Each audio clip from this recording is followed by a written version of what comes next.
नमस्ते, मैं डॉक्टर आश्रय हरीश नंदेश्वर आज आपसे रूबरू होने वाला हूँ। कुछ बातों को लेकर आपको समझाने वाला हूँ कि कोविड की सिचुएशन में हम लोगों ने अपने बहुत नियर एंड डियर यानी नज़दीकी लोगों को खोया है। तो इसको आप लोग इस बीमारी को मैं आज भी देख रहा हूँ, कई लोग गंभीरता से नहीं ले रहे हैं। लाशों के अंबार लगे हुए हैं, जलाने के लिए उनके पास में कब्रिस्तान में उनको जगह नहीं है, वहाँ लाइनें लगी हुई है, हॉस्पिटल्स में बेड नहीं है। ऐसे में यहाँ रिस्पॉन्सिबिलिटी, सोशल रिस्पॉन्सिबिलिटी किसकी है, यहाँ आपको समझना चाहिए। मैं एक प्रोफेसर होके भी यह मास्क लगा रहा हूँ। मैं एक प्रोफेसर होके भी मेडिकल कॉलेज में सैनिटाइज़र अपने पास में रखता हूँ, और कहीं पर भी जो चीज़ें हैं, जो बाहर की चीज़ें हैं, उसको छूने से पहले अपने हाथों को सैनिटाइज़ करता हूँ। तो क्या आप लोगों की ये जिम्मेदारी नहीं बनती कि आप ये सब करें?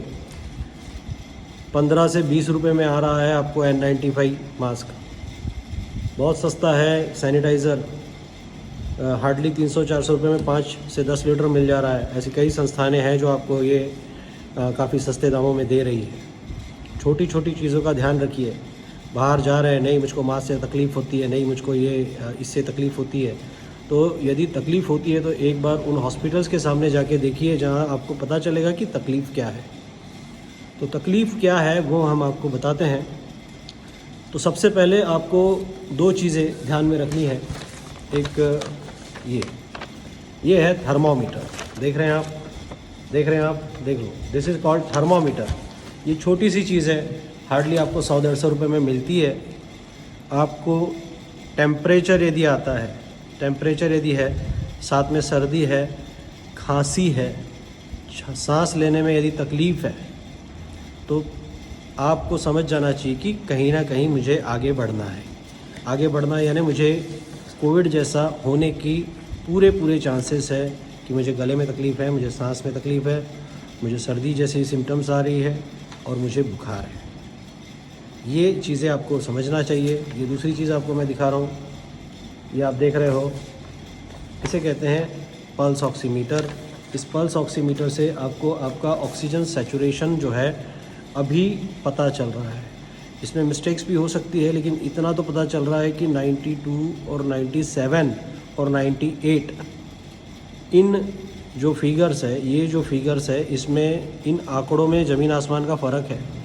तो यदि आपका कोई भी अंक 94 के नीचे जा रहा है तो आपको हॉस्पिटलाइज, आपको डॉक्टर की कंसल्टेंट काउंसलिंग की बहुत ज़्यादा ज़रूरत है। उस समय आपको तुरंत डॉक्टर से मिलना है।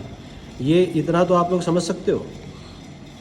तो 94 के नीचे यदि आपका SpO2 है तो आपने तुरंत आपके नज़दीक के डॉक्टर को जाके कंसल्ट करना है, या आपके कोई पहचान के जो डॉक्टर है उनके साथ ऑनलाइन काउंसलिंग भी आप कर सकते हो कि मुझे ये सिम्टम्स है, अब मैं क्या करूं। तो इसके बाद आपका पहला काम हो जाता है, जिनके पास में रैपिड एंटीजन टेस्ट है वो रैपिड एंटीजन करते हैं। रैपिड एंटीजन में भी बहुत बार ये हो रहा है कि रिपोर्ट्स फॉल्स नेगेटिव और फॉल्स पॉजिटिव आ जाती है। तो उसको कंफर्म करने के बाद लिए आप लोगों को RT-PCR करना पड़ता है। RT-PCR यह जो है जो पॉलीमराइज चेन रिएक्शन है, इसमें आपको CT वैल्यू, देख लो यहाँ पे, ये जो है ना CT वैल्यू आती है, CT वैल्यू है RT-PCR में CT वैल्यू। अब यहाँ पे आप देख रहे हो इसकी CT वैल्यू है 23। तो ये जो CT वैल्यू आ जाती है, ये जो CT वैल्यू है आपको, ये आपको वायरल लोड बताता है। वायरल लोड कितना है, that is the cycle threshold. Cycle threshold जो है वो आपको बताता है कि आपके शरीर में वायरसेस कितने हैं। अब जैसे इसका स्टैंडर्ड फिक्स कर दिया गया है 35। तो 35 के ऊपर यदि है तो उसको निगेटिव करके घोषित किया जाता है, लेकिन 35 के नीचे जो भी है, 35 के वैल्यू तक मॉडरेट ही किया गया है। और जितनी कम होगी, जितना भी कम होगा, यानी कि आप 1, 2, 3, 4, 10, 15, ये 35 से जितना कम की ओर जाते हैं, यानी सपोज लो आप ये कर लीजिए कि आपका CT वैल्यू जो है वो 1 है, इसका मतलब आपके शरीर में वायरसेस बहुत ज़्यादा मात्रा में है, ये बात को आप समझ लीजिए।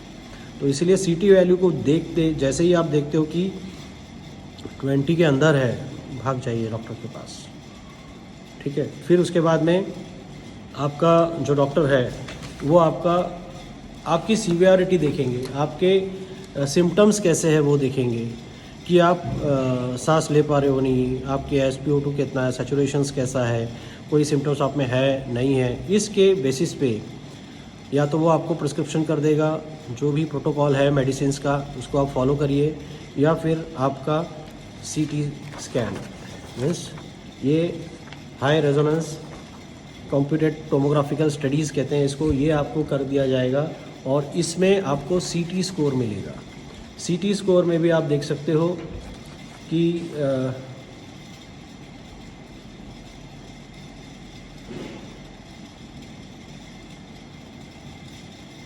यहाँ पर आपको CT स्कोर के बारे में बताया गया है। ये देख लीजिए आप कि लंग्स में आपके 5 लोब्स होते हैं, पर लोब्स के हिसाब से इन्फेक्शन कितना ग्रसित हुआ है, लंग्स कितना ग्रसित हुआ है, ये उसमें बताया जाता है और उसके स्कोर को 5 के ग्रेडेशन में 5 × 5 25 ये ग्रेडेशन में देखा जाता है। तो यदि आपका 10 से अंदर है तो वो मॉडरेट लिया जाएगा, लेकिन ज़्यादा यदि कम है 1, 2, 3 के वैल्यू में है तो उसको लो वैल्यू में हम लोग कंसिडर करेंगे कि ये पेशेंट को हम लोग घर में रह के ये आराम से ठीक हो सकता है।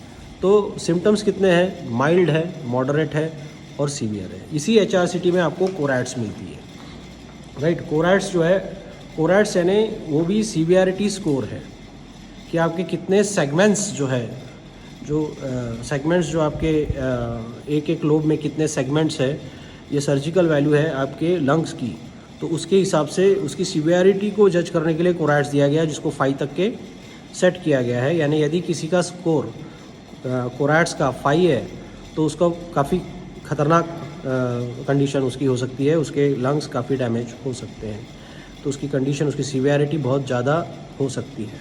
तो ऐसे कंडीशन में आपने क्या करना चाहिए? तो सबसे पहली बात है, माइल्ड पेशेंट है, माइल्ड पेशेंट को आप सादी मेडिसिन्स, अभी सादी मेडिसिन्स का टाइम गया, क्योंकि जो पहला जो स्ट्रेन था, जो 1 साल पहले या 6 महीना पहले जो आया था, उस स्ट्रेन में और अभी के वायरस के स्ट्रेन में जो आया हुआ है वो ख़तरनाक है।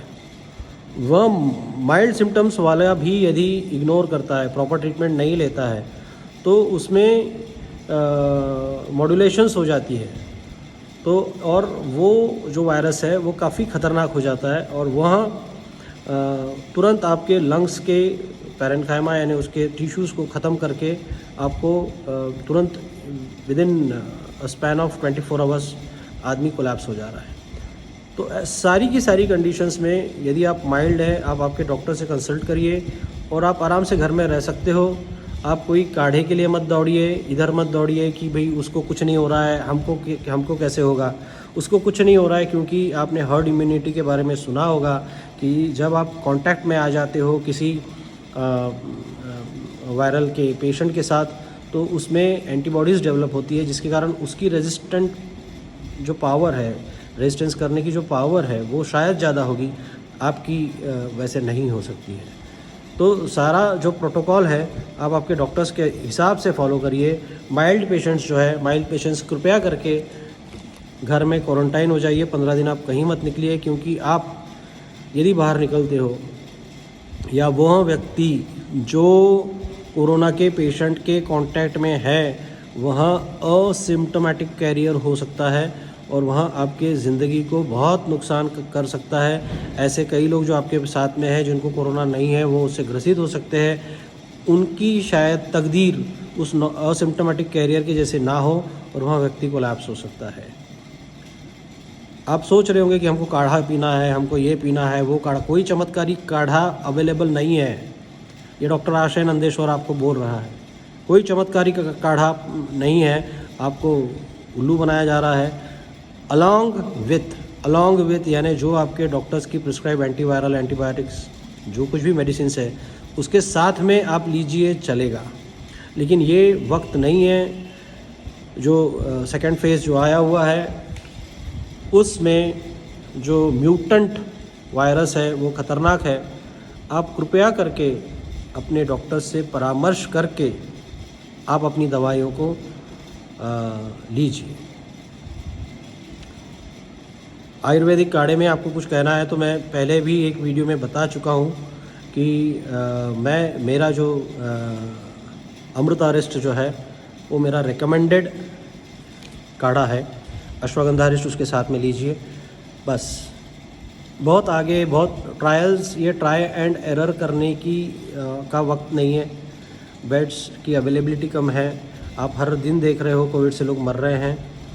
आप अपना ध्यान रखिए दोस्तों, और कोई भी कंडीशन में या कभी भी प्रॉब्लम है तो बिना हिचक आप मुझसे कांटेक्ट कर सकते हैं। जितना मुझसे जमेगा मैं आपको सहकार्य करूंगा और आपको हेल्प करूंगा। धन्यवाद और अपना ध्यान रखिए।